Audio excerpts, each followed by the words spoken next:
preceding was a production of Medfield TV.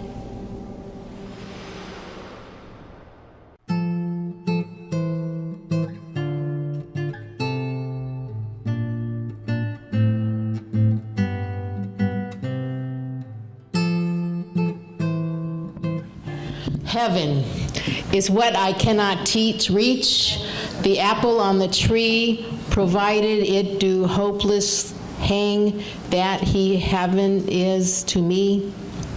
The color on the cruising cloud, the interdicted land, behind the hill, the house behind there, paradise is found. Her teasing purples, afternoons, the credulous decoy, enamored of the conjurer that spurned us yesterday. Emily Dickinson, welcome to Expresso Yourself Coffeehouse. And I just did a terrible job on that. Welcome so much. We're very excited that you're all here. We're very excited that Terry Kitchen is here performing later. We want to welcome you. We're in the vestry of First Parish Unitarian Church in Medfield, Massachusetts. It's a welcoming congregation, and they provide us this space, and we're very glad to be here, and we're glad that you all came out tonight in this terrible weather, and we appreciate it. So we first have an open mic, and then we have our wonderful feature, Terry Kitchen, who has come all the way from Rosendale to treat us to some incredible songs and his singing and playing. So we're going to first start the open mic with Penny Post. Okay. Lucinda Davis, who I have to thank for your last story when you told about the passport. Oh, yeah. And so I made sure that I did not get my passport the night before that we left for Greece, but I got it months before. So good. Thank you for your story. I hope to learn more from you today.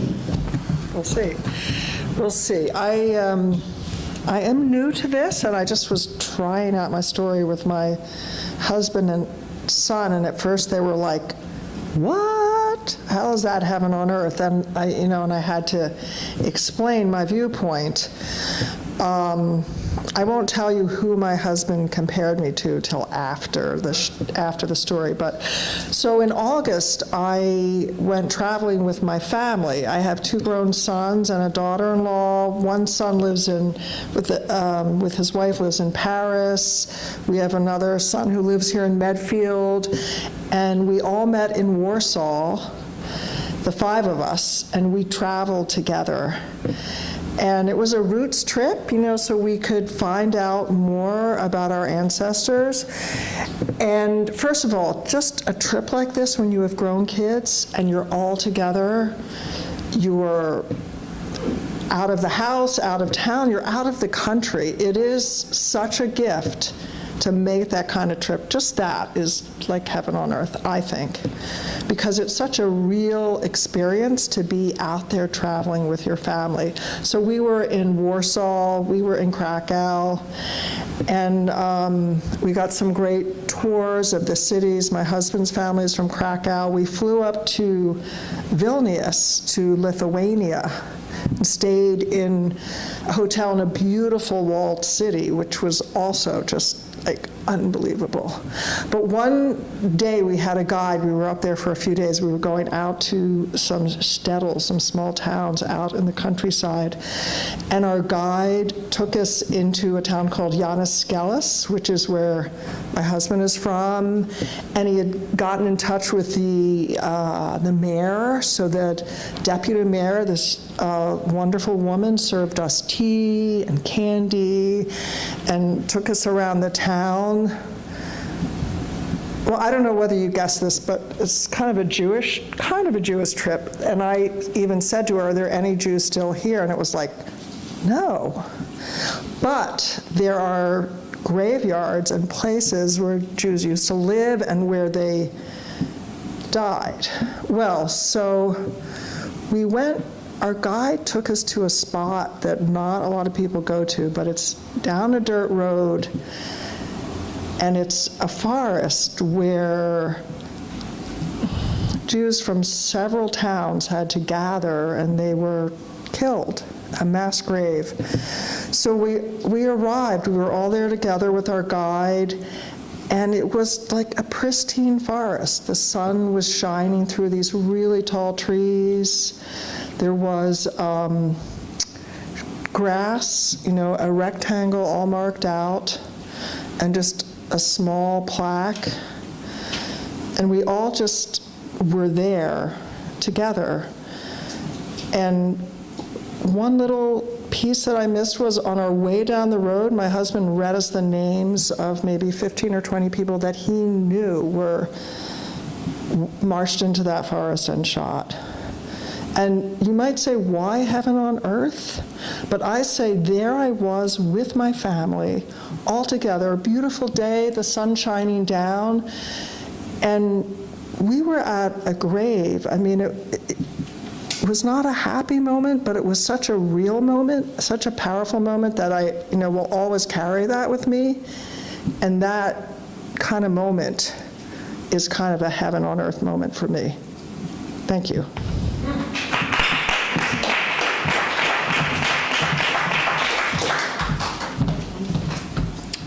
Wow, what a story. Thank you for sharing that, Lucinda. You're my inspiration. Oh, Thank you for giving me this platform to... you're welcome. Thank you. Okay, did you know that when you look at the night sky, you're looking back in time? Have you ever thought about that? Those stars, that light is from a long, long time ago. So I was thinking about that when I was thinking about heaven on earth, which is our theme tonight, but heaven's in the sky. That's where I got that idea. Meanwhile, nobody's laughing with me. It's like, okay, Penny Post. And she's tall. Yes, she's tall. There you go. It's been established today. Ooh, it's really my height. This is wonderful. Yeah. I'm going to ask you to do that another time. I can't manage them. Heaven on earth. So I'm taking a leaf out, in some ways, out of Lucinda's book and having a moment that was, well, it's certainly heaven because I was in an airplane. Does that count? This is my love affair with California. I went out to, and stimulated also by the baklava, I went out to Berkeley when I was 19. I thought Berkeley was across some bay from Los Angeles. I didn't know anything about the West Coast. I grew up in Wellesley, Massachusetts, as some of you have heard, and that was all I knew, except for Syracuse, because that's where my parents are from. So I went out to Berkeley. I discovered Democrats. I discovered socialists. I discovered people from all over the world. Of course, I lived at International House. And I loved it. And I came back, I told my best friend, someday I'm going to live in California. She said, you'll get over it. I said, no, I won't. And I didn't. I went back the summer after that to summer school at Berkeley. And I went back the summer after that to summer school at Berkeley.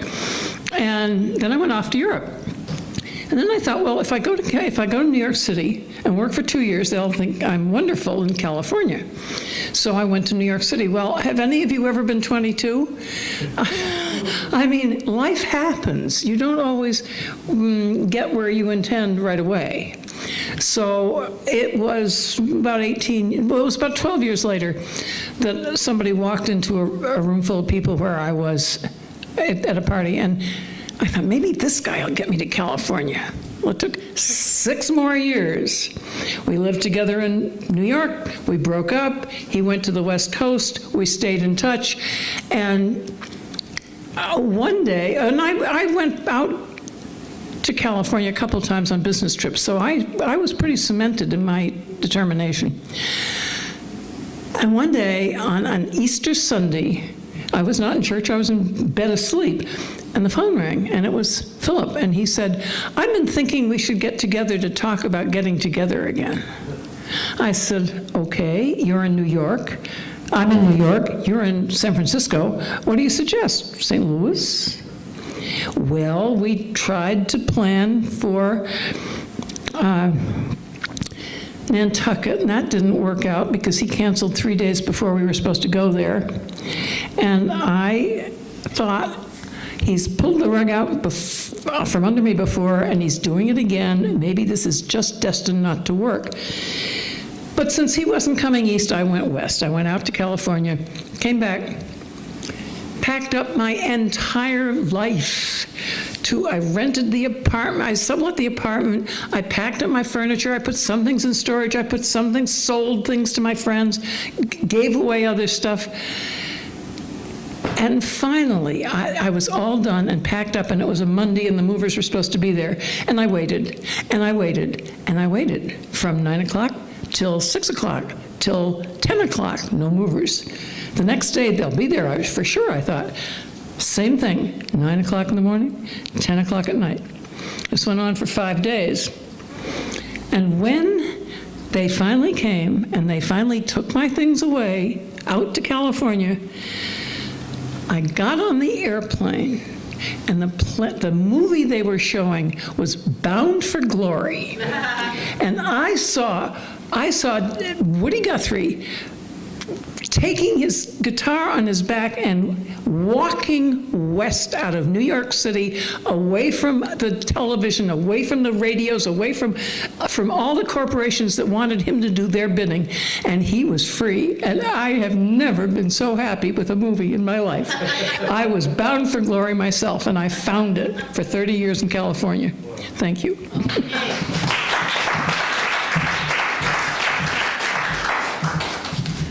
That's pretty funny. When my parents moved to California, they also had to wait for the movers. But the movers said if they were late, they would pay my parents for every day they were late. So I don't know if you had that. No, okay. So how many years did you live in Southern California? I was there 30 years. 30 years, and I was there 27 years. And We were both in the village before that. we were both living in LA the same time. And where did we meet? Here. Here. Right there in Hopkins. Go figure. Okay, our next open mic performer is Karen Saber.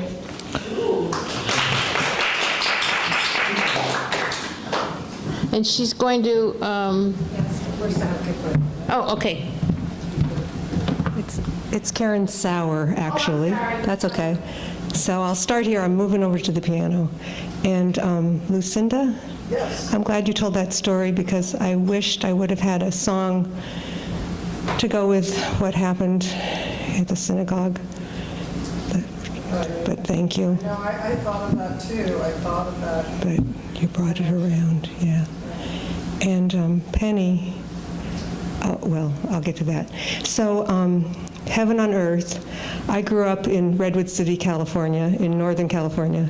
That was heaven on earth. Northern California is heaven on earth, except in the fire season. And October is the worst month of the fire season. And then it can be hell on earth. And so my first song is called California Burning.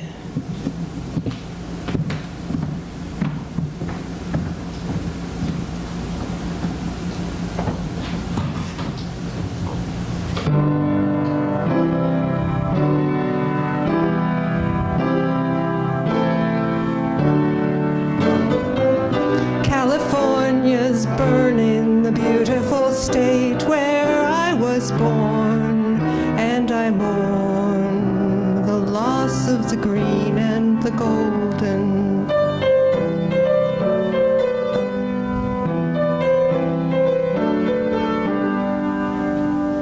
High Sierra summer, in a sleeping bag next to my brother, in the arms of the Milky Way, counting shooting stars. Now the sky is wearing a shroud and the smoke burns opens your eyes.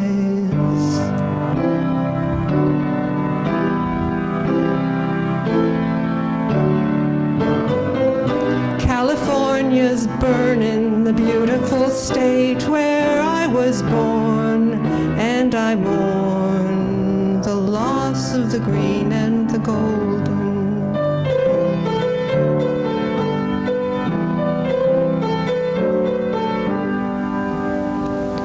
Here's to those fighting fires, our sisters and brothers, risking their lives to save others. They face the flames. Here's to those who've lost everything, and to those who lost even more.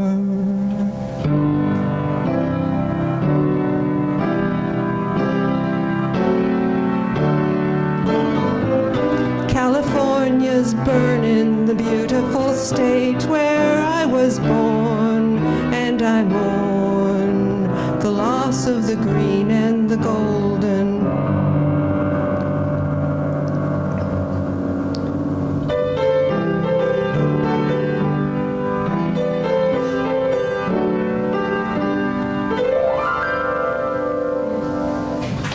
Thanks. Thank you. Thank you. The next song is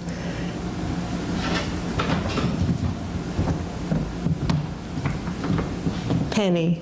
You moved out to be with a guy. So I had a friend who moved on spec out west, and she just wanted to change. But she met a cowboy, but first she met his dog, and now they live on a ridge on 40 acres, and that's their heaven on earth. So this is Big Sky Ballad.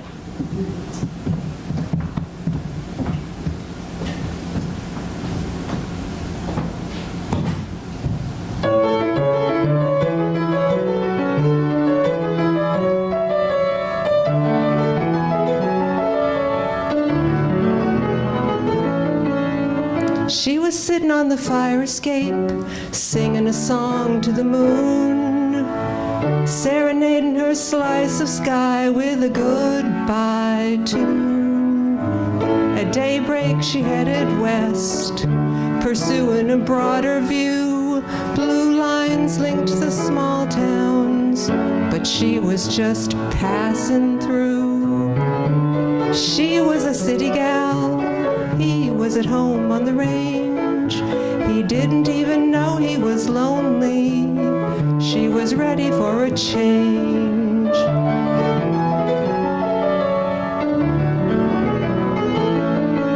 He was born in the saddle, a cowboy, a gentleman. Ladies liked his two-step, but he didn't have much to say to them. He loved the scent of pines on a sunny day, the ridge in a blanket of fog, Big Dipper shining in the summer sky. He loved his dog. She was a city gal, he was at home on the range. He didn't even know he was lonely. She was ready for a change.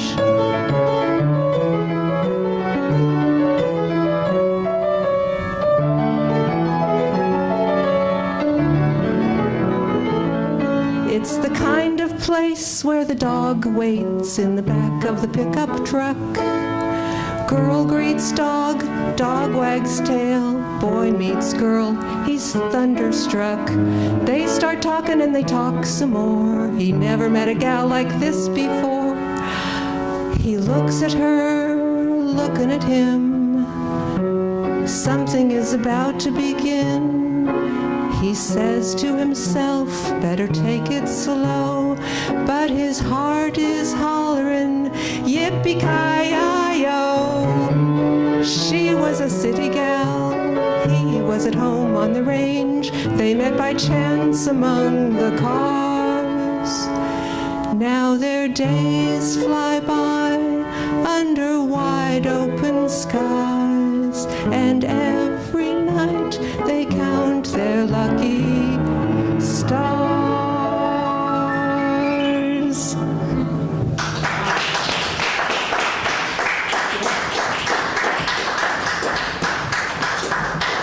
That was Karen Sauer. Thank you so much. Fabulous. Wonderful. We don't get many piano players here. Thank you. That was wonderful. Our next open mic performer is Shirley Riga.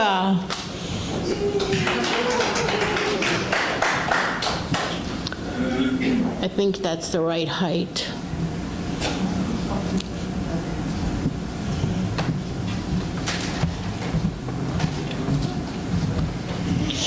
Okay. Usually I sing, but I'm going to say a poem tonight written by a wonderful woman named Dina Tavares. She is actually one of our cast members for our production of We Did It For You. It's called Finding Hope. Please don't hope less. Help us. Hope more. Idealistic, altruistic, I've been called worse things before. The very word hopeful can inspire, motivate, open doors. Hopeless is final. The elevator doesn't go any lower. We've reached the bottom floor.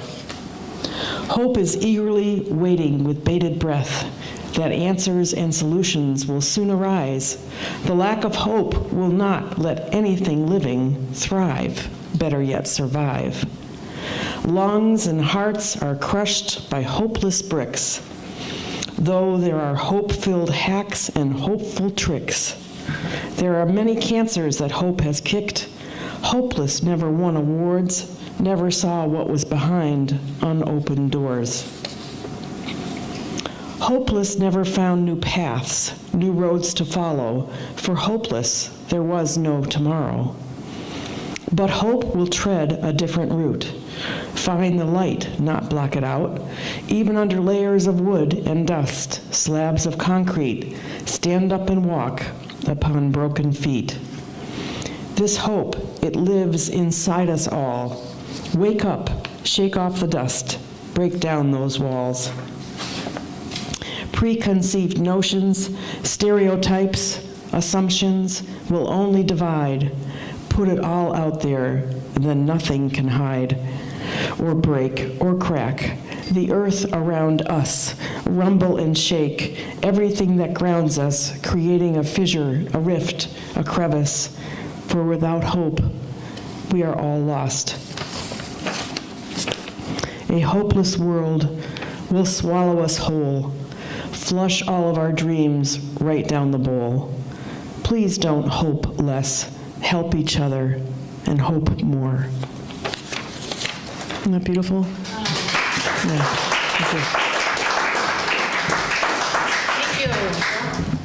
Thank you. That was wonderful. And Dina is wonderful. She is in the play. Anyway, so is Lucinda. Lucinda's in the play. She plays Bella Abzug. Bella Abzug and Virginia Woolf.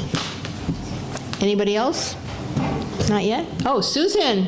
Susan's been in the play. And you've played Billie Jean King, yes. Okay. Oh, yeah, Shirley's been in the play. Who hasn't been? Shirley, what do you play? Mary Wollstonecraft. Mary Wollstonecraft. Susan B. Anthony. Sandra Day O'Connor. Yes. Fred, are you in the play? No, not yet. You've moved chairs for the play. Yes. Okay. Our next open mic performer is Chris Lee. Yay!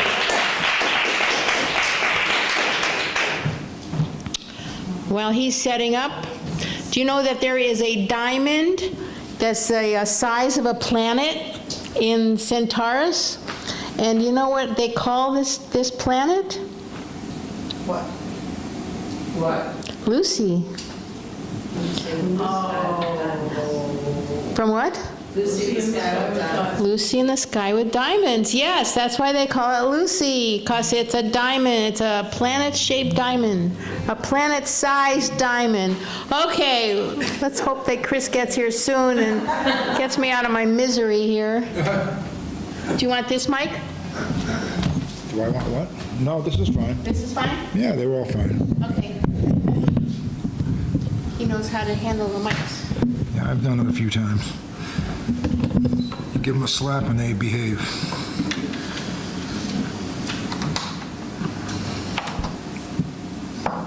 Okay, that's good. Well, this song is not something that I wrote. It was written by a fellow, and it was pretty famous, and I probably played it more times than he did.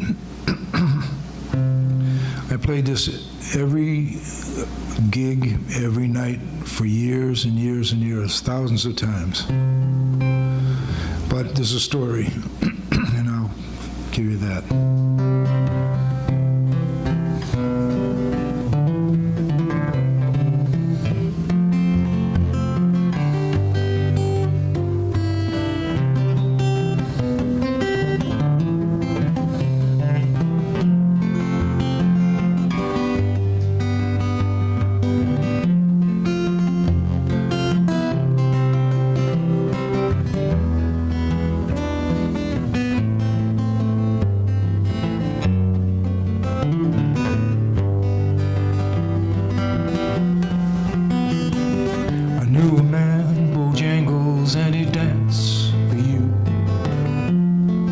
Worn-out shoes, silver hair, ragged shirt, and baggy pants. The old soft shoe jumped so high. You know he jumped so high. Then he lightly touched down.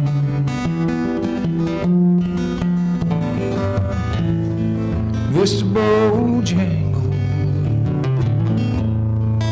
Mr. Bojangles,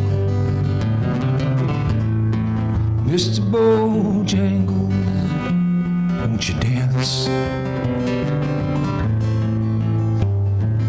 Met him in a cell in New Orleans.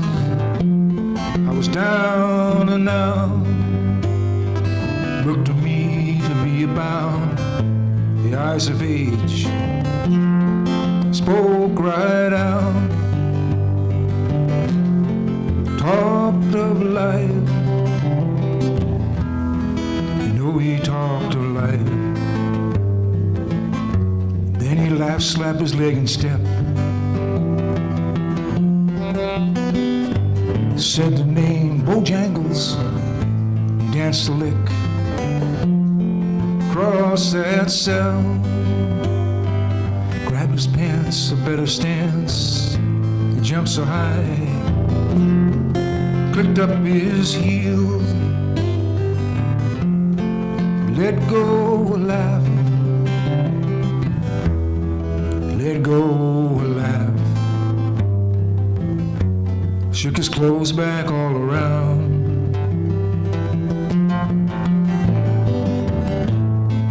Mr. Bojangles, Mr. Bojangles, Mr. Bojangles, won't you dance? I believe that most people have a Bojangles character in their life. I had mine. As a young boy in a small town, I had a paper route. And after the paper route was all settled on Saturday, I would go to this place called Larry's Lunch. I'd put some quarters in the jukebox, and I'd order a cheeseburger, some French fries, and a Rob's root beer.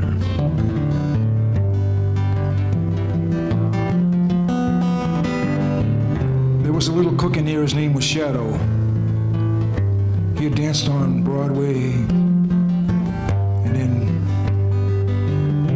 theaters all around the country, and he just drank himself out of the business.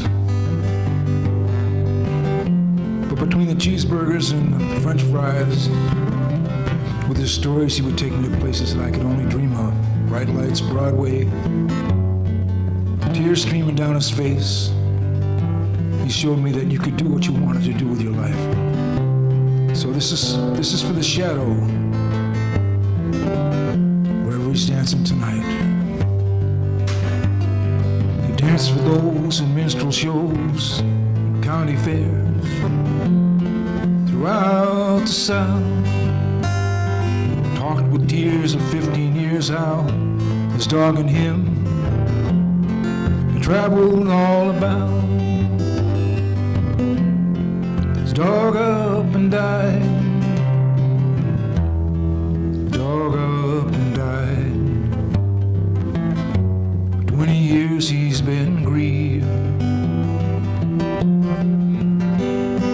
Said a dance now at every chance in honky tonks, drinks and tips. Most of the time I spend behind these county bars, 'cause I drinks a bit. Shook his head, and as he shook his head, heard someone ask him, please, please, please, please, Mr. Bojangles, Mr. Bojangles, Mr. Bojangles, won't you dance? Won't you dance? Won't you dance?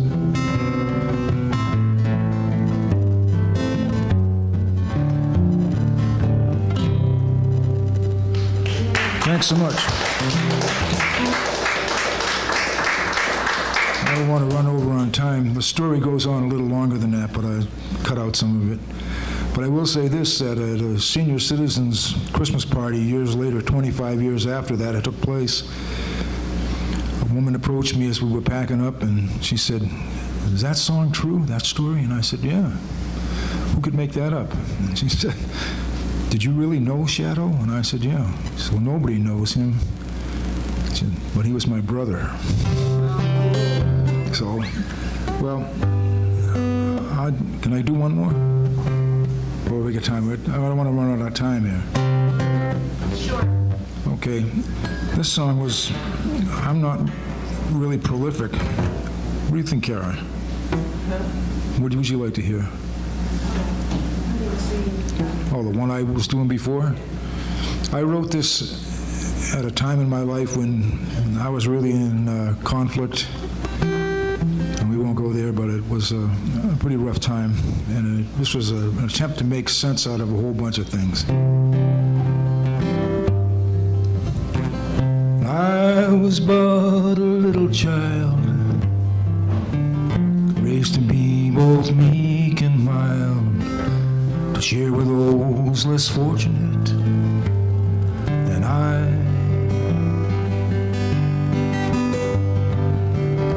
Sent me off to church and school to learn to play by all rules, but I was mostly known for asking why.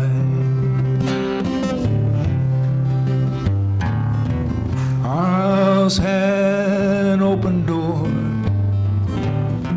our table always room for more. No friend or stranger was ever turned away. Mama died and Dad died too. The house was sold to someone new. I pray it's still a haven to this day.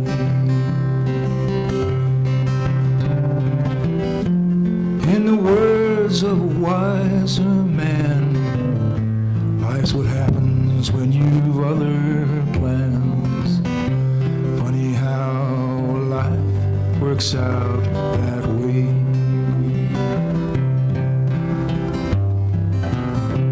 I often hear the pitchman call, just sign here, you can have it all.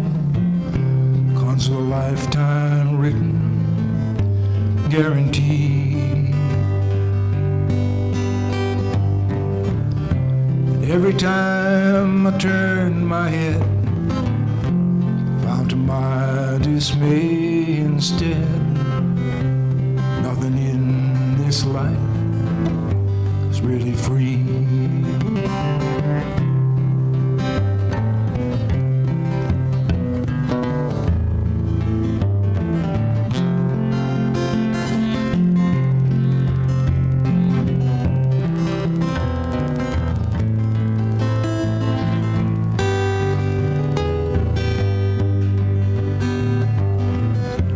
Righteous ones we often see stay away with you and me, bend the holy rules for earthly needs. Life a simple tug of war between good and evil. Doesn't God keep score of everything in thought and word and deed? In the words of a wiser man, life's what happens when you've other plans.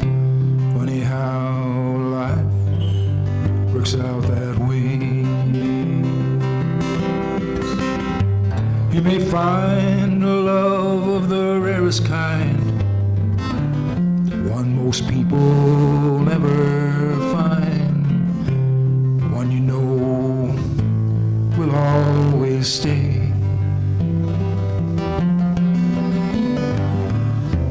Then come creeping like the dawn, the angel band and one is gone, the other left alone to make their way. So for you I sing this song. May your lives be full, your lives be long. Love and laughter fill your every day. The years fly past, you spend your youth. In your final breath you'll find the truth. Funny how life works out that way. Or in the words of a wiser man, life's what happens when we've other plans. Funny how life works out that way. It ain't funny where life works out that way.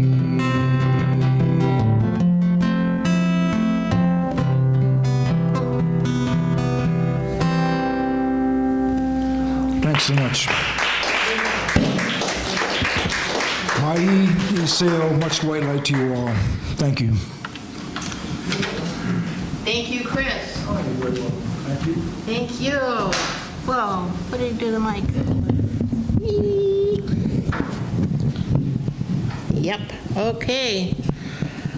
Can you hear me? Yep. Okay, so those of you who don't know, I usually end the open mic with a little story or a poem. Well, Shirley and I just got back from a vacation to Italy and Greece, and if you think that's not heaven on earth, well, we started in Venice, you know, St. Mark's Plaza there, and a gondola ride in the nighttime, and we have photographs, but forget that, I can't show them. And the gelato, the pistachio gelato, it was incredible. I mean, it was heaven on earth to be in Venice. And then we got on the ship. Now this ship, it's a small ship, there's only like 600 people on the ship. It was an Azamara Quest, which nobody's ever heard of, because it's a club ship. It's not a ship that people go on. It's clubs and organizations hire the ship. And I've been on cruises before. This is my 6th cruise, so I mean, I know what a cruise is like. But this was incredible because the Azamara staff, they took care of the hotel side of the ship, and all the food, and there was people, 129 different people with different allergies, and they took care of them all. And so all the food and the hotel, everything was all taken care of by them. And our organization, this Olivia Cruises, they took care of all the entertainment and everything that we needed. So it was like being catered to by these two organizations. And so this was, what was this? Heaven on earth. It was incredible. 600 women on this ship with us. It was a lot of fun. And so then the ship went down the Adriatic and went to Dubrovnik. And Dubrovnik is an old city surrounded by these walls that are 16 feet wide that were built in the 14th century. And so we decided to walk the walls. 8,500 steps, I think, is what Shirley's watch said, and it was like 3.5 miles, and it was up like 24 flights of stairs and down. And then we had this lunch of sea bass and potatoes, and then we had strudel, and then gelato, of course, and it was heaven on earth. I mean, it was incredible. And then we continued down the Adriatic and into the Aegean Sea, and we went to Crete. And the Knossos Palace, we had the most phenomenal guide who was a professor who knew everything, and she explained exactly all my questions about why Knossos is there and what really happened there. I won't go into all the details because I care. I don't care. I don't know if you care. But, and then we had lunch there, and at the lunch was plate after plate of there was a cheese platter, and then there was a salad, what's it called? What's the Greek? I'm glad Barbara's not here. She would tell me everything. Cheddar cheese, tomatoes. Yes, but there's a name for it. Yep. I knew some Greek last week, but not this week. And then there was the lamb, which we don't eat, that dish, and then there was beef dish, which we don't eat, and then there was a chicken dish, which we ate, and then, platter after platter, followed by the baklava. It was heaven on earth being on Crete. And then we went to Santorini. Now, this was the fourth time I've been in Santorini. I wrote a book about Santorini, and so it was very exciting to be there on Santorini. The only downside, which I wasn't going to tell you, there was a national strike that day, so we could not go to the ruins, but that was just a small blip in the whole thing. But somebody, I don't know if it's somebody in this room, told me about the Atlantis bookstore, that some friends of theirs had started this bookstore. So we went to the bookstore, and I handed my book to them. So my book about Santorini is now being sold in Santorini. So that was heaven on earth. It was. For me, it truly was. And then we went to Mykonos with the windmills. And we went into an artist studio, and we made mosaic tiles, and we brought you can see them someday. I did not bring them with me tonight, but that was so much fun. And then we had the gelato on Mykonos was it was chocolate with this orange flavor in it. It was phenomenal. It was heaven on earth. And so, and then we went to Athens. And Athens, the Acropolis and the Parthenon and the Odeon and the Theater of Dionysus and the Temple of Zeus and all of those things. We went to all of them, and the Agora and the Roman market, and on and on and on. And we had gelato, yes, of course. So, all these places we went it was all truly phenomenal. And we have lots and lots of pictures. But you know how it is that it's that picture that you never took is the thing that you remember the most. And I was on the island of Samos in the year 2001. I went to a workshop there on creativity, and on Samos, it's like a half an inch from Turkey, so it's way over on the Eastern Aegean, and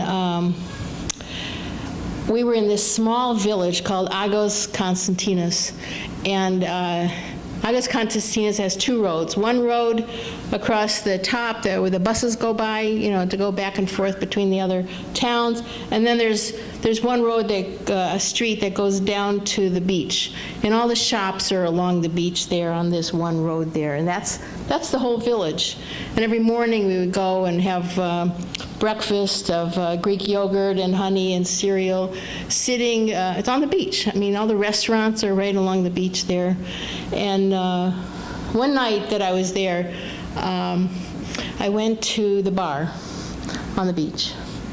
It's called Heaven's Bar. And I'm sitting there, drinking my lime juice and club soda, and there's a taverna off to the left, and there's people eating, families eating dinner in the restaurant there in the taverna, and behind me is the Coffeehouse, where all the old men go to, and they sit there and they play backgammon and they smoke cigarettes, and they spend all afternoon there and all evening, and so they were out there, and Greek church was off to my right, and I'm sitting there in Heaven's Bar, which was basically two tables on the beach. And I'm looking out at the Aegean Sea, this turquoise blue. I'm breathing this air, which is it's so rich. It's like it's alive. And I fell asleep. And then I woke up at some point. It was dark. There was two waiters standing behind me, like waiting for me to leave. And it was dark. And then all of a sudden, coming out of the Aegean Sea was this crescent moon that was just rising out of the water. And at that moment, I was looking at this moon, and I got it. I understood where the Greek myths all came from. They came from moments like this where kids would say, "What's happening? What is that?" And the parents would say, "Oh, that's Selene, the moon goddess. She's coming to visit us, and her chariot is going to, go across the sky with her two horses, and her crown will be lit, and you'll see her all night." And you could just see it. And then I started thinking about, what if Selene came and came to us and walked along with us? How the Greeks anthropomorphize the gods, and that she was there walking through Agos Konstantinos, and I could just picture her. I could feel her with me, and I wrote this in 2001. Curious eyes these humans have, following darkness in each other. They watch as movements mew into form, knowing the sea is there, listening to the footsteps, the blinking trees, the smell of the air. Thank you very much.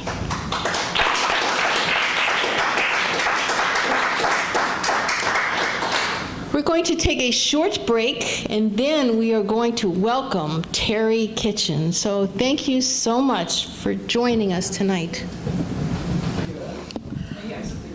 Welcome back. Welcome back. Thank you. So glad everybody's here. That was an awesome first half. And we're going to have an awesome second half with Terry Kitchen. He's called one of New England's best songwriters by the Boston Globe.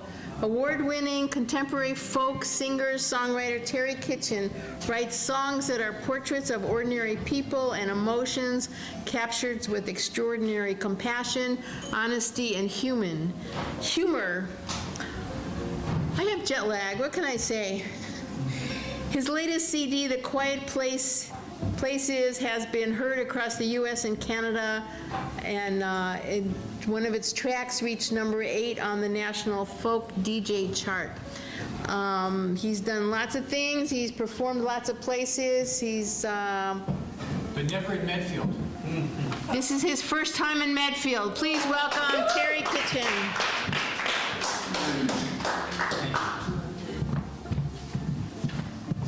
Thanks for coming all the way back from Greece and Croatia just for me.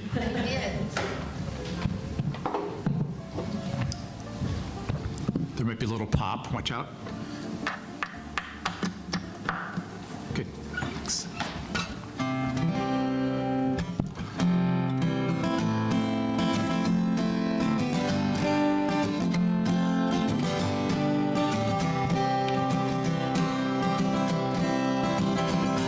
Well, I am not the rock of Gibraltar. You never were the damsel in distress. We've always done our best to help each other through. This hill is just steeper than the rest. Oh, Melanie, we'll get through this. Oh, Melanie, you're not alone. Oh, Melanie, I still love you. I'm waiting for the day you come home. Well, looking back, I wish I'd seen it coming. Well, all the times you didn't seem yourself. It's not like us keeping secrets, especially from each other. Is this one you were keeping from yourself? Oh, Melanie, we'll get through this. Oh, Melanie, you're not alone.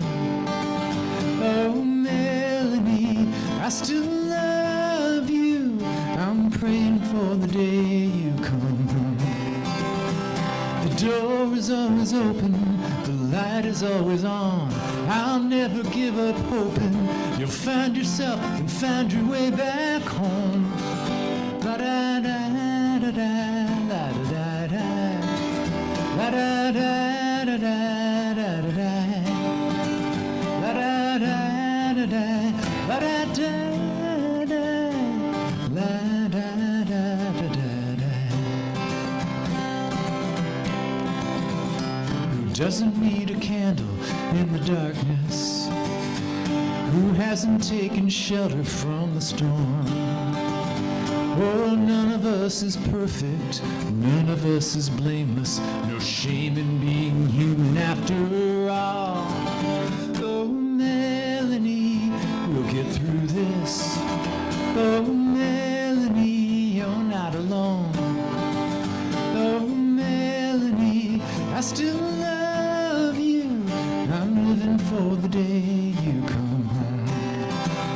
Oh, Melanie, I still love you. I'm praying for the day you come home.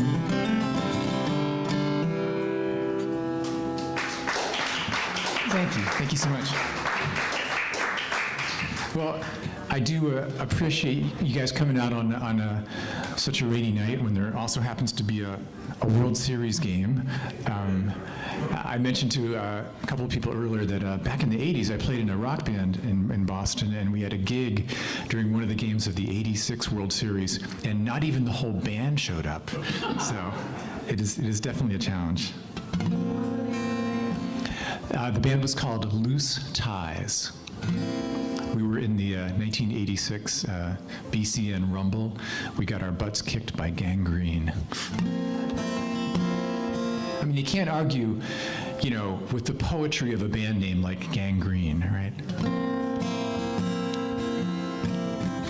So I have kind of a reputation of writing downer holiday songs, because most of them are so chirpy, and holidays are actually a tough time for a lot of people if your family isn't perfect, your life isn't perfect, because holidays are supposed to be perfect, but sometimes they're not.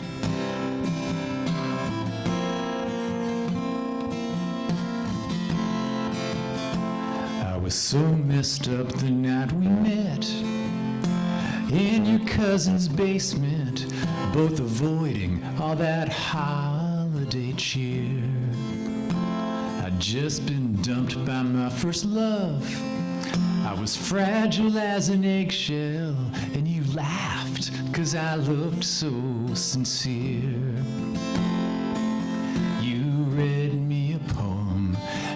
sang you a song. We knew each other's secrets by the first rays of dawn. There and then I started my list of the times we almost kissed. The times we almost kissed. You stood so straight in cap and gown, oh, the perfect alphabet-y, but I knew you were stoned off your gourd. Your boyfriend Jim was out of town, off to basic training, so we hitchhiked to Wildcat Gorge. The water was freezing, but of course we dove in. Then laying on the rocks, hot sun on our skin. No moment was finer than this, of the times we almost kissed. The times we almost kissed. The times we almost kissed. 3 weeks before your wedding, lying underneath the stars on the ball field of my old summer camp. If it was ever gonna happen, ever gonna happen, it was never, ever gonna happen. Now here we are in the dark, Mile High Airport, the morning after my show. You've got 2 kids and a dog, and a view of the mountains, but your head and your heart just don't know. We don't say a word, just sit for a while. I brush back a wisp of your hair and we smile, both wondering just what we missed. The times we almost kissed. The times we almost kissed. The times we almost kissed. The times we almost kissed. Would it have changed everything? The times we almost kissed. The times we almost kissed. Would it have changed anything? The times we almost kissed. The times we almost kissed. Thank you. Well, since I mentioned the band, I could actually do a little commercial and say I actually wrote a novel that's set in the Boston 80s rock and roll scene. It came out back in 2013, and it's called Next Big Thing. And if you remember that era, there were a lot of bands. There were like 2,000 bands, playing in all the clubs in Boston at the time. And we moved to town from Ohio, and nobody knew us, so it took us a while to kind of get established, because the club owners didn't care how good you were. All they cared was if you could get 100 people to come in and buy beer. So we'd have like 6 people come and split one beer. So it took us a while, but it was a lot of fun. And I want to do this song for my partner in that band named Bill, who unfortunately passed away this past summer, so I've been thinking a lot about him.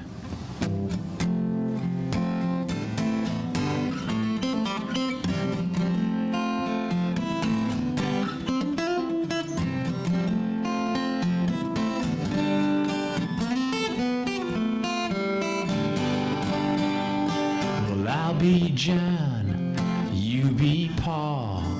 We were 16, yeah, we knew it all. With a Beatle bass and a gold Les Paul, making noise in your mother's basement. We were gonna take the world by storm. 3 chords and the truth, yeah, it wouldn't take long. We wouldn't bow down and we wouldn't conform, no matter the odds that faced us. But ties get loose and come undone. Not all dreams come true. So you blame me and I blame you when the fun felt like work. We went our separate ways, but looking back, well, those were magic days.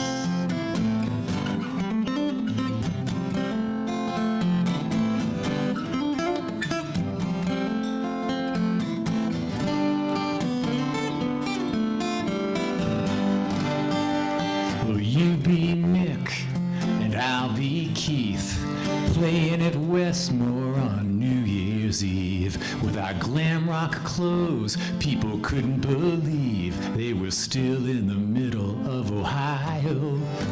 So we moved to Boston, made our stand, played the Rat and the Channel in Storyville, the Tam. Had a #1 record on BCN while we waited for a label to sign us. Still waiting. The ties get loose, come undone. Not all dreams come true. So you blame me and I blame you when the fun felt like work. We went our separate ways, but looking back, oh, those were magic days. There was Macho Dan Callahan, the world's worst booking agent, and Ratso Rizzo, attorney at law, saying stick with me and you'll make it. You make it. You make it.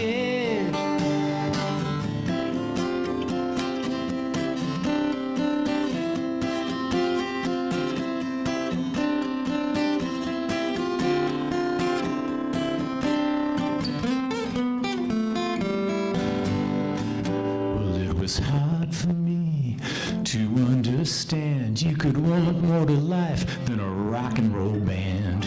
So here we are, 2 middle-aged men, but at least we're not in Ohio. Hey, ties get loose, come undone. Not all dreams come true. So I blame me and you blame you when the fun felt like work. We went our separate ways, but looking back, well, those were magic. Looking back, said those were magic. Looking back, said those were magic days.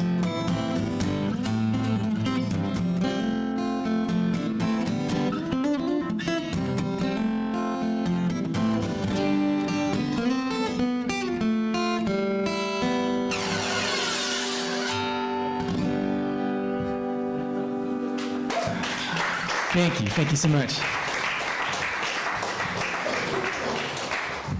It was a lot of fun, and so since our friend passed away, we've been going back and listening to all the old tapes, and we decided we were great, we were awesome, we should have been huge.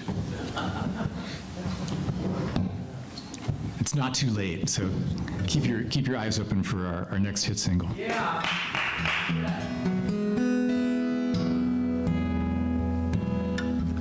So I am down here from Roslindale, which is kind of like the Staten Island of Boston, you know.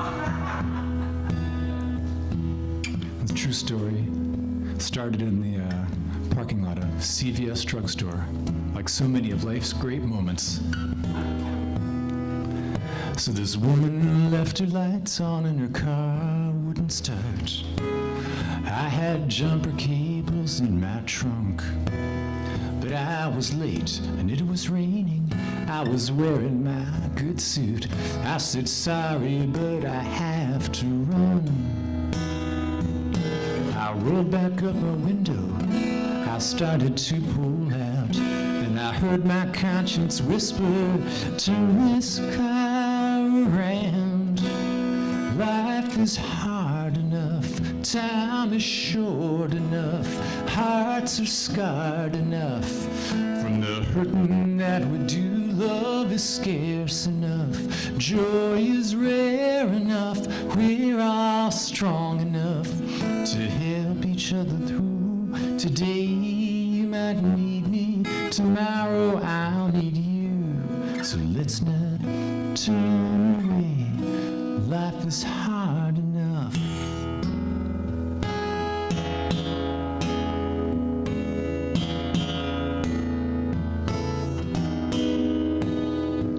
There's a family at church, a father and two girls. The mother lost her fight this year. My wife's got the youngest in her Sunday school class. Now every lesson's crystal clear. We can't stop bad things from happening. We can't even know why. We can give each other courage and comfort when we cry. Life is hard enough, time is short enough, hearts are scarred enough from the hurting that we do.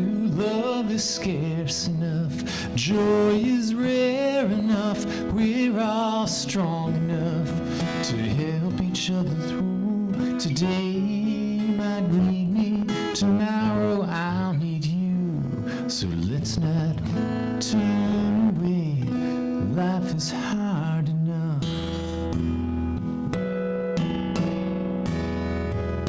And maybe it's the little things that make it all worthwhile, those simple acts of kindness that make each other smile. Life is hard enough, time is short enough, hearts are scarred enough from the hurting that we do. Love is scarce enough, joy is rare enough, we're all strong enough to help each other through. Today you might need me, tomorrow I'll need you. So let's not turn away, life is hard enough. Say, let's not turn away, life is hard enough. Life is hard enough. Life is hard enough.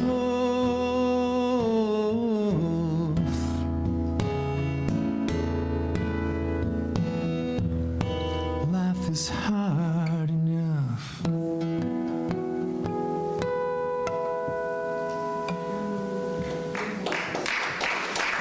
Well, thank you. Thank you so much.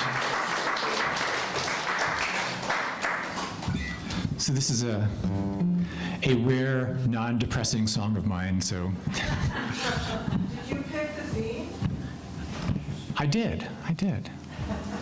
We'll get there. I promised to mention it a little bit later and sort of, but these are all different kind of angles. And I kind of also agree with you, what you said, you know, heaven on earth doesn't necessarily have to be like just a joyful kind of union, but, you know, there are challenges too, and when those two worlds come together, it can be a very powerful time in a lot of ways.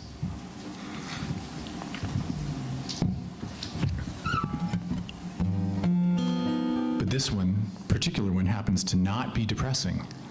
Who knew? Hard to believe I wrote it. So it's kind of interesting when you meet somebody and fall in love, and then eventually one of you might think, gee, I wonder what a person would be who was half me and half you. So, half you, half me. Ever wonder what that might be? Don't Don't you think it might be worth it just to see half me, half you? Might be the best thing we ever do. And how bad could anything be that's half you and half me? Now you've got those baby blues, that cute button nose. I've got ears like 2 paper kites. But with my hot blood and your popsicle toes, the kid should be just right. Half me, half you. Which of each I haven't a clue. But if you're game, then honey, I am too. Half you, half me. In 9 months or so we'll see just how sweet it could be, half you and half me. Well, he might grow up to be the next Johnny Cash, make the girls all swoon when he sings. Well, she might be the first pitcher in pigtails to win a World Series ring. Half me, half you. Which of each I haven't a clue. But if you're game, then honey, I am too. Half you, half me. In 9 months or so we'll see, well, just how sweet it could be, half you and half me. And baby makes 3, yeah. Hey, I can't wait to see half you and half me. Thank you. Of course, now I have to tell you that song actually came out of my wife and I talking about which of us our new kitten would take after. But I'm happy to say, you know, I've had, you know, girlfriends be somewhat fond of me, but this kitten just adores me, really. This is true, and I apologize if this is a little too intimate for the basement of a, you know, Unitarian church, but when I get out of the shower, Ro, our kitten, licks my feet.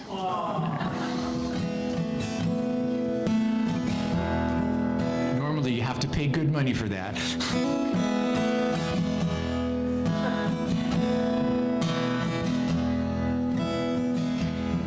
I was 8 years old and homesick. First week at summer camp, double dared up to the high dive. The boys all yell and jump. My favorite counselor, Bobby, must have seen I was in trouble.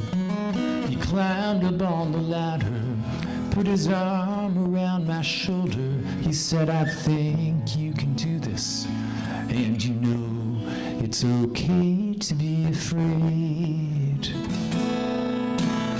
But you don't have to let it stop you. The unknown is always scary. But you can do this if you want to. So stand up straight and take a breath. And take a step, you're on your way. Oh, we call it being brave, but really it's just knowing it's okay to be afraid.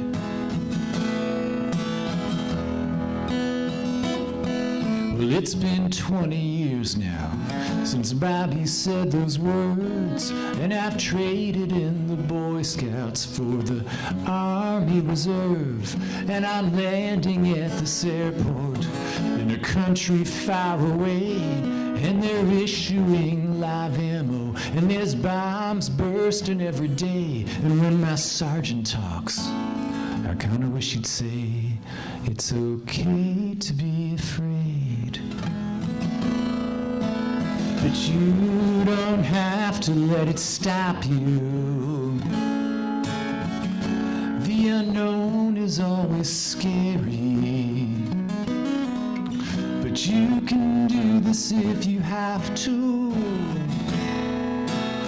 So stand up straight and take a breath, and take a step, you're on your way. Oh, we call it being brave, but really it's just knowing it's okay to be afraid. Now I pray I get home safely to my wife and my kid, so someone's there to tell them when they're facing something big, that it's okay to be afraid, but you don't have to let it stop you. The unknown is always scary, but you can do the things you want to. So stand up straight and take a breath, and take a step, you're on your way.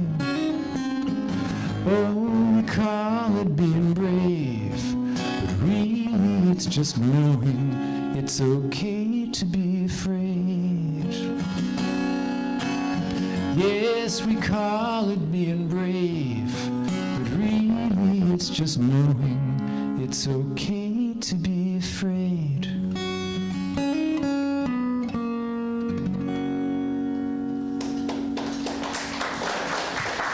Thank you.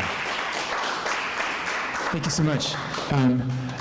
Just sort of the timing of, I think, of me and a lot of people in my generation, we never had to serve. My father was in the service just at the end of the Second World War, and, a lot of today, it's worth remembering that, every day we still have troops in Iraq, we have troops in Afghanistan, and we have troops in Africa, and we have troops all over the world, and, we can argue about their mission and if it's the best thing to be there, but the last thing that we should do is forget about him. Thank you.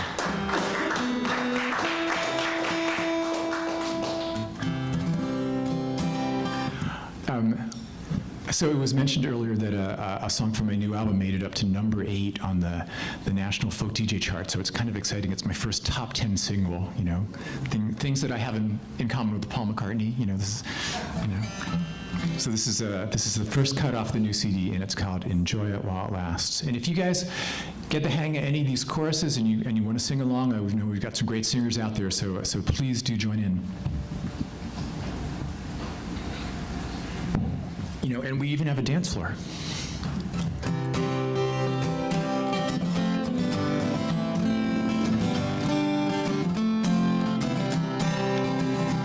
Well, Cassius Clay had a mean right hook. Sonny Liston had a jaw made of glass. Well, Clay raised his arms like the king of the world. Then Joe Frazier knocked him on his ass. Enjoy it while it lasts. Enjoy it while it lasts. Well, nothing's forever. All things must pass. 5 billion years and the sun's out of gas. So you'd better enjoy it while it lasts. Well, dancing on prom night with Jenna McComb, smuggled warm champagne on our breath. We sat by the lake as the first rays of dawn lit me and Jenna's one and only kiss. So enjoy it while it lasts. Enjoy it while it lasts. Well, nothing's forever. All things must pass. 5 billion years and the sun's out of gas. So you'd better enjoy it while it lasts. Well, crayons and Hot Wheels and socks everywhere, like some kind of mad munchkin riot. Then it's homework and car keys and waving goodbye till you can't sleep in all this damn quiet. So enjoy it while it lasts. Enjoy it while it lasts. Well, nothing's forever, all things must pass. 5 billion years and the sun's out of gas. So you'd better enjoy it while it lasts.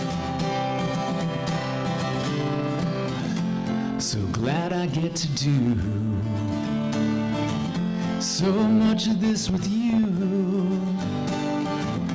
They say our flesh is grass, let's enjoy it while it lasts.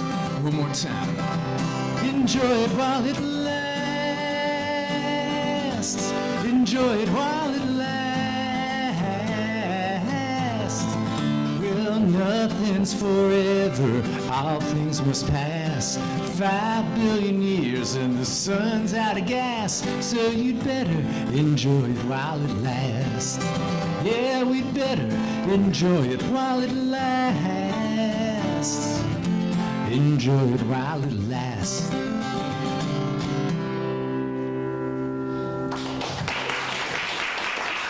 Thank you so much.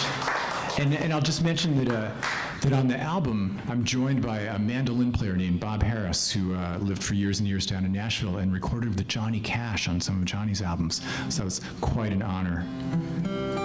But I was very got challenged, I guess, when Thea asked me, if there was an idea for the evening that kind of might make sense. And I do think a lot about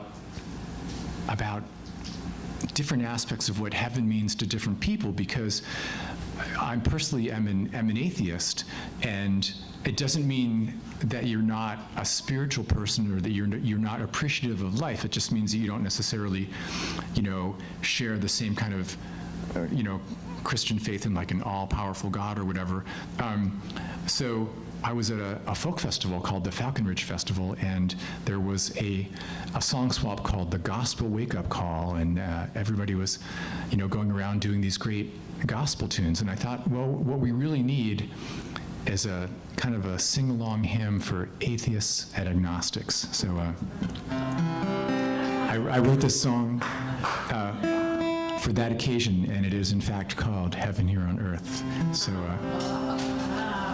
if you do get the hang of this course, you are absolutely welcome to join me on the hook.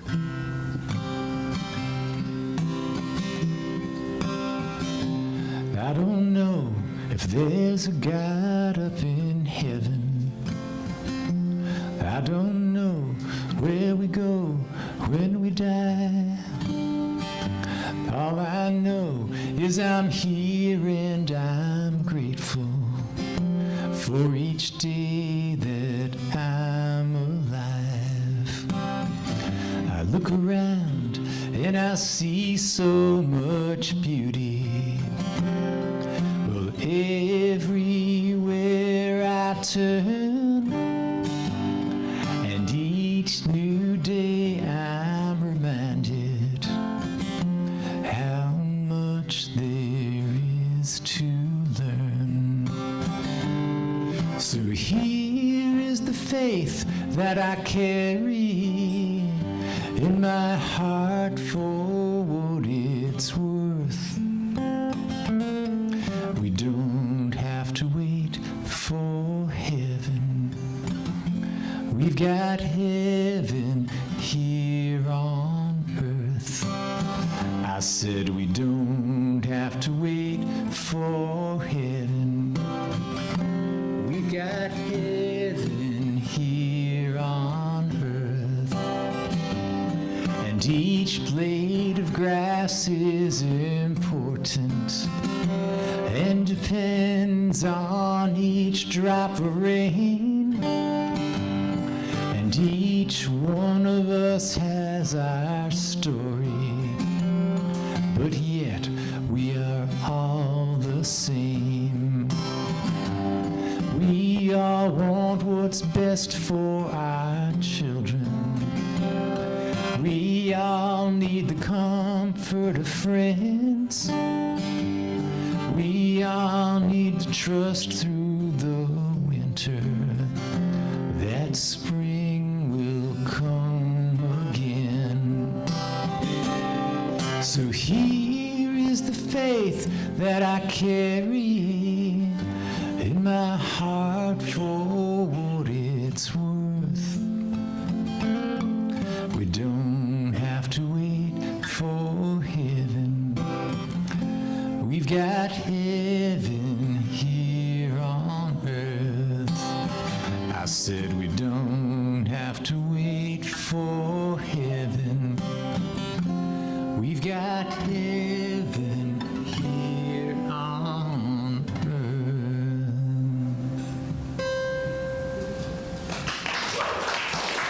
Thank you. Thank you so much.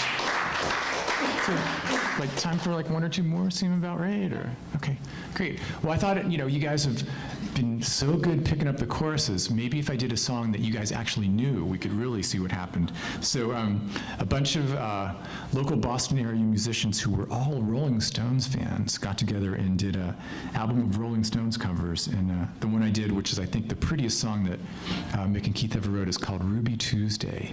And I actually learned it from a singer in the 60s named Melanie Sofka, who I was a big fan of. And I got to, you might remember the name of the first song I did tonight was called Melanie, and I got to open for her down in Washington, D.C., and it was truly an honor, and she broke a guitar string, and I kept it. So I have Melanie Sofka's broken guitar string, but she sang Ruby Tuesday, and it was beautiful, so I thought we could all maybe sing it. Oh, but I should tell you the name of the Boston tribute album to the Stones. It's awesome. It's called You Can't Always Want What You Get.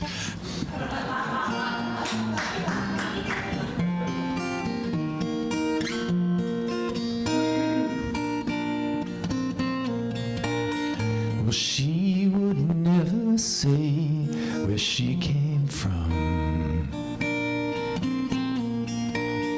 Oh, yesterday don't matter if it's gone. While the sun is bright, or in the darkest night, no one knows. She comes and goes. Well, goodbye, Ruby Tuesday. Who could hang a name on you when you change with every new day? Still, I'm gonna miss you. Don't question why she needs to be so free. She'll tell you it's the only way to be. Well, she just can't be chained to a life where nothing's gained and nothing's lost. It's such a cost. Well, goodbye, Ruby Tuesday. Who could hang a name on you when you change with every new day? Still, I'm gonna miss you.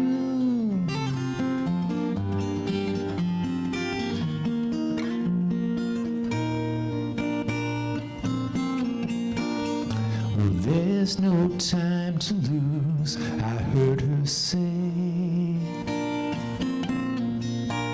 Well, catch your dreams before they slip away.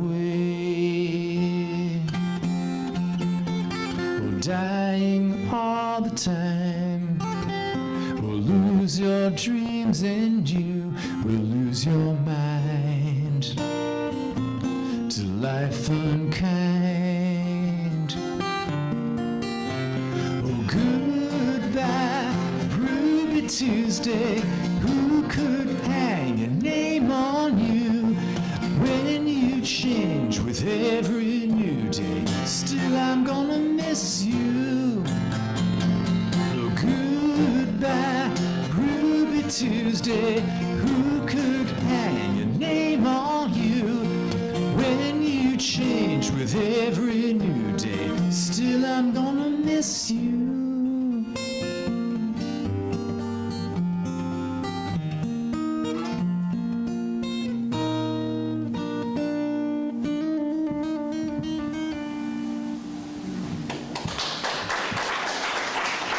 Thank you. Well, thank you so much. Thank you so much for having me here this evening, and it was great to hear everybody. Some great storytellers and singers and songwriters, and damn those Red Sox.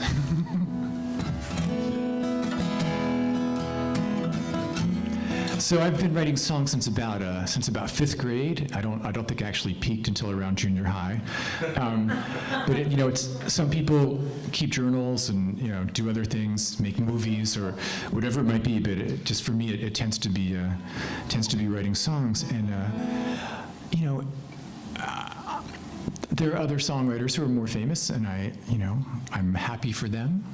And I'm thrilled to be, where I play and play for the people that I play to. But every once in a while, you get this thought, well, gee, wouldn't it be nice if you have a song that got recorded or reached some people? So I wrote this next song and I sent it out to a couple song contests, and I got a call from the USA Songwriting Competition that it had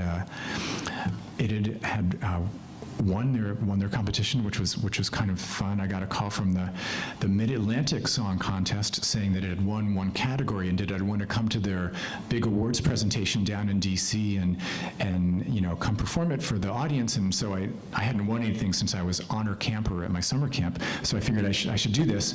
So I did, and then at the end of the night they announced that it had won that song, and it had won that contest, and they called me up on stage. They put a check in my hand that night, which, trust me, if you're a songwriter, this is very, very rare. So then I came back to Boston after that flight, and there was a message on my machine from the John Lennon Songcast saying that it was runner-up in that contest. And I just said, runner-up, and I slammed the phone down. This is called Right Now.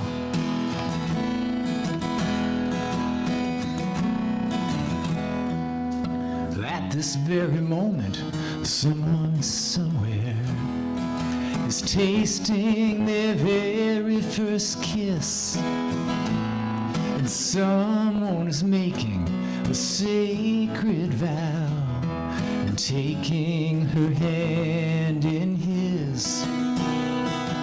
And at this instant, somebody's baby is taking its very first step.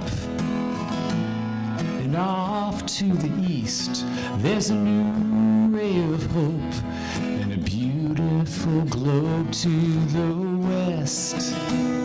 So if you haven't noticed it right now, it's the greatest moment there ever was, and right now will never come again. And right now I'm looking in the mirror saying, if not now, then when? The time to begin to ride the wind is right now. Yes, right now. So many times we put off till tomorrow the things we should have done yesterday. And moment by moment, year by year, we let our lifetime slip away. Well, there are so many wonders all around us, so many mountains there to be climbed. 1,000 little miracles lie at our feet, if we'd only take the time.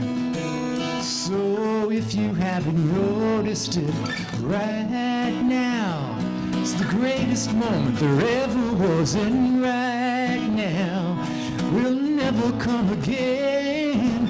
Right now I'm looking in the mirror saying, if not now, then when? The time to begin to ride the wind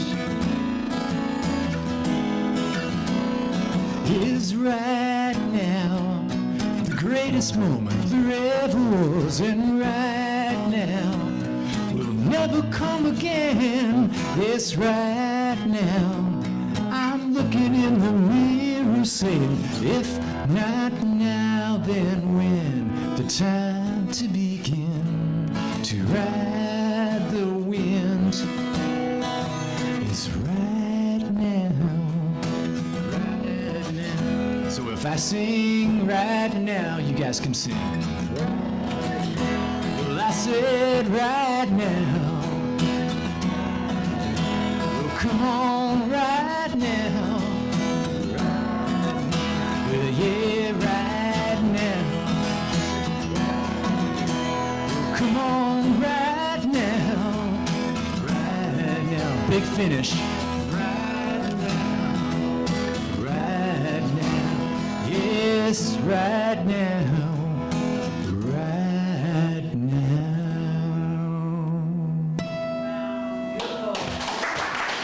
Thank you so much. Thanks for having me.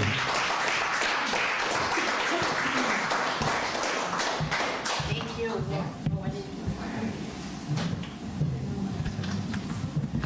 CDs back here. Thank you, Terry. Another hand for Terry Kitchen.